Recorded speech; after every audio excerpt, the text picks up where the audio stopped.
میرا نام شہباز مسیح ہے اور میں کرسچن مذہب سے میرا تعلق ہے، اور میں نے دوسری کی کتاب بھی پڑھا ہے اور یہ حدیث بھی موجود ہے. مجھے حدیث نمبر میرے پاس لکھی ہوئی ہے، یاد نہیں ہے مجھے، کہ آپ کے چاچا دان نے کلمہ نہیں پڑھا. نبی پاک نے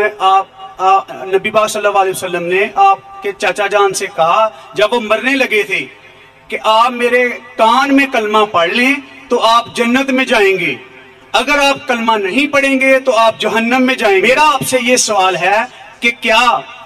نبی پاک کے چاچا جان اور والدین جنت میں جائیں گے یا جہنم؟ آپ کو حوالہ نہیں پتا تھا کہ ان کے چچا،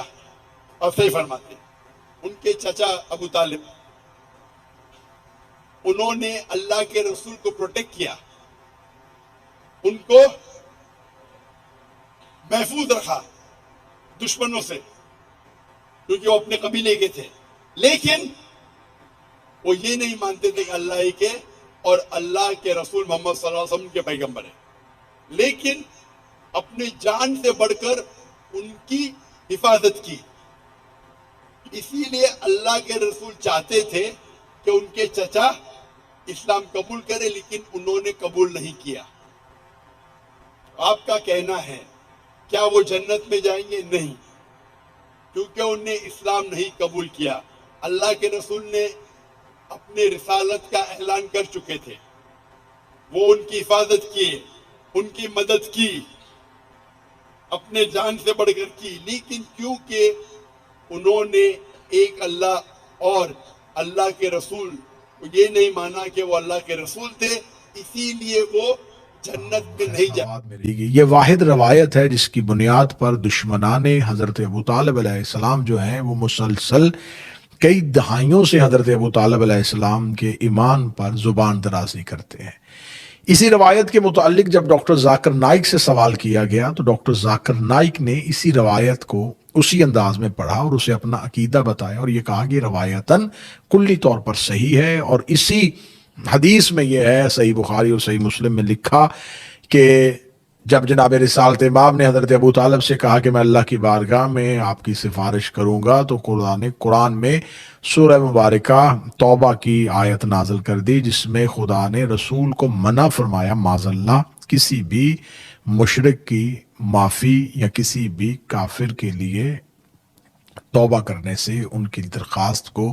اللہ کی بارگاہ میں پہنچانے سے.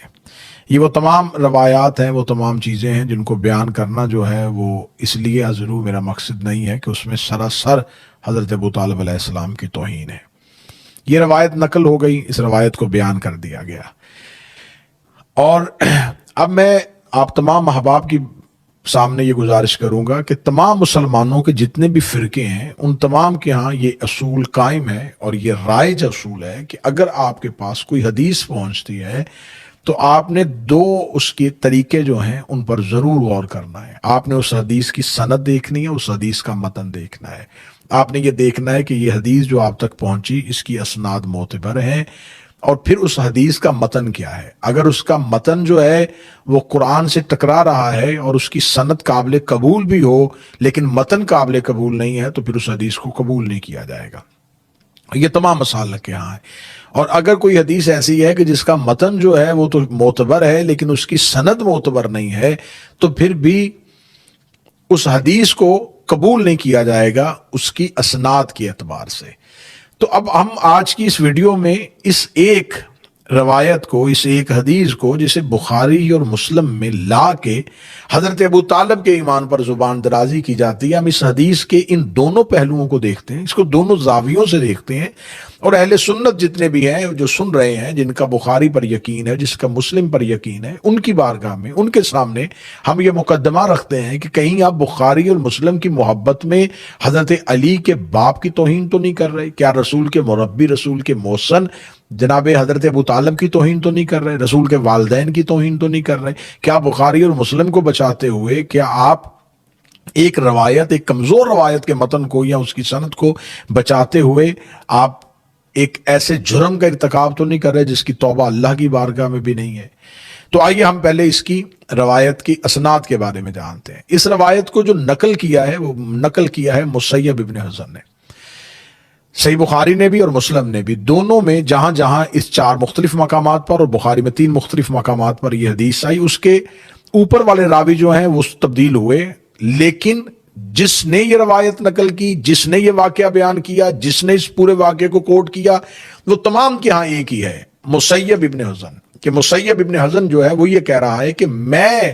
وہاں اس محفل میں موجود تھا جب رسول اللہ نے حضرت ابو طالب کے کان میں یہ بات کی۔ تو آئے اہل سنت کے علماء کو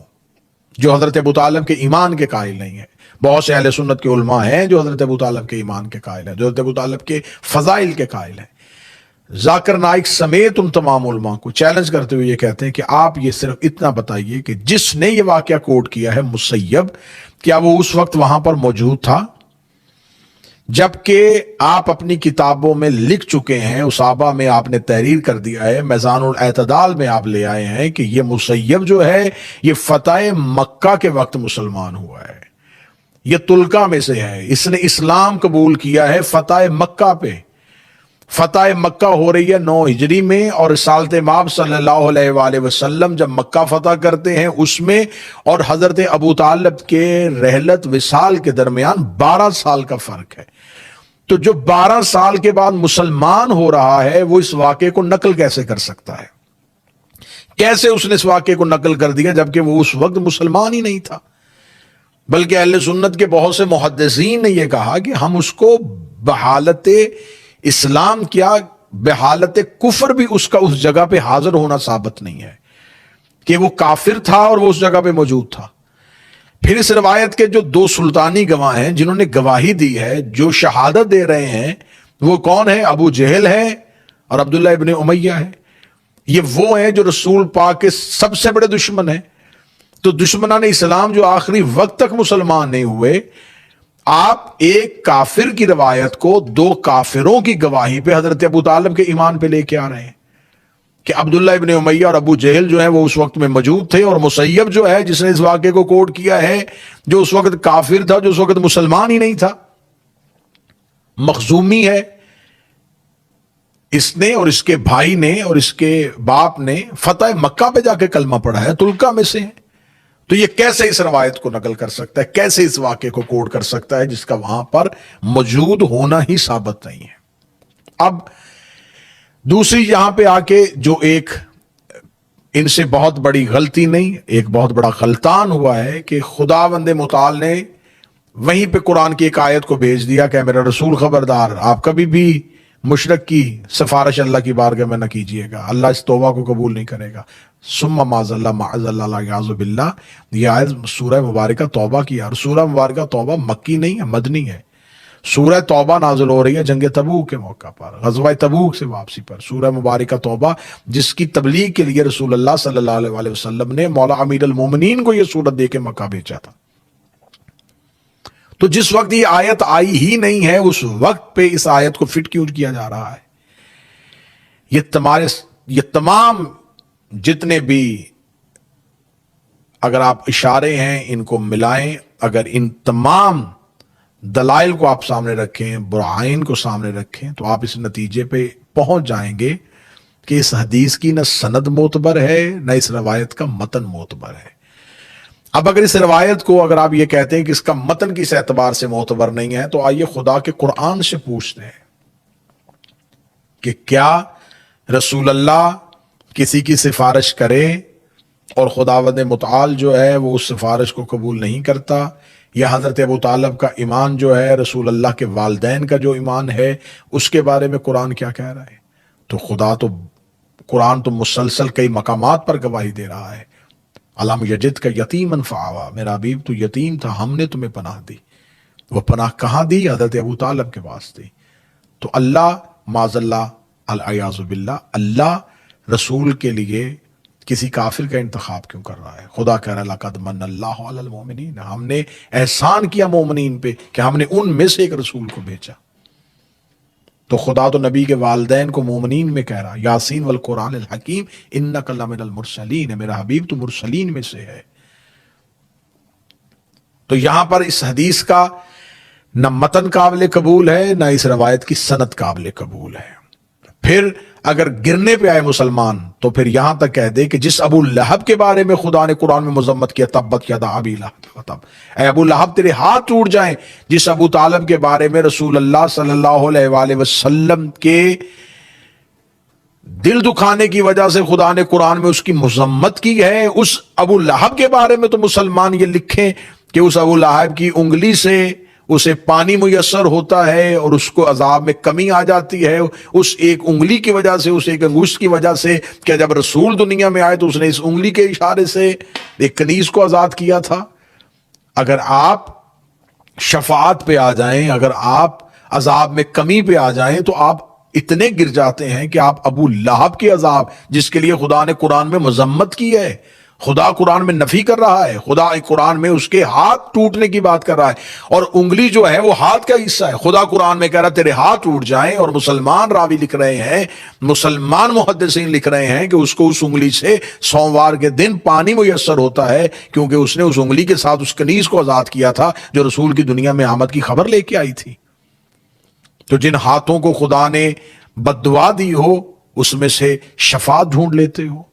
اور جس گود میں رسول پلے ہوں، جس نے رسول اللہ کو اپنی گود میں پالا ہو، جنہوں نے خطرے کے بستر پہ اپنے بیٹے سلائے ہوں، اگر حضرت ابو طالب کا ایمان ثابت نہیں ہے تو پھر شیب ابی طالب کا نام جو ہے وہ کسی اور کے نام پہ کیوں نہیں رکھ دیا جاتا؟ پھر کیوں نہیں بتایا جاتا کہ رسول اللہ کے نکاح خان کون تھے؟ کیوں نہیں بتایا جاتا کہ دعوت ذوالعشیرہ میں اسلام کی پہلی دعوت کس کے گھر میں ہوئی تھی؟ پھر کیوں نہیں یہ بتایا جاتا کہ مکہ میں رسول نے جتنے دن قیام کیا، جتنا عرصہ قیام کیا، کفار مکہ سے رسول کو بچانے والے، رسول کی حفاظت کرنے والے، رسول کو اپنی پناہ میں لینے والے کون تھے؟ یہ کیوں نہیں بتایا جاتا کہ اسلام میں سب سے بڑا احسان کس کے خاندان کا ہے؟ یہ کیوں نہیں بتایا جاتا کہ حضرت ابو طالب کا نام عمران تھا اور قرآن میں سورہ آل عمران موجود ہے؟ یہ آل عمران سے مراد کون سا عمران ہے؟ یہ بہت سے سوالات ہیں جن کے جواب دینا باقی ہے، لیکن اگر نائک اور نالائک مل کے ایسی بکواسات کریں گے جس میں حضرت ابو طالب کے ایمان پہ بات ہوگی، ایک جھوٹی، ایک امیہ کی فیکٹری سے بنی ہوئی ایک روایت کو سامنے لا کے، ابن شہاب زہری جیسے دشمن علی کی روایت کو، ایک کافر کی گواہی کو سامنے لا کے اگر حضرت ابو طالب کے ایمان پہ بات ہوگی تو پھر کیوں نہیں ہر کسی کے باپ کے ایمان پہ بات ہوتی؟ کیوں نہیں بتایا جاتا کہ کس نے کب کلمہ پڑھا تھا؟ حضرت ابو طالب علیہ السلام،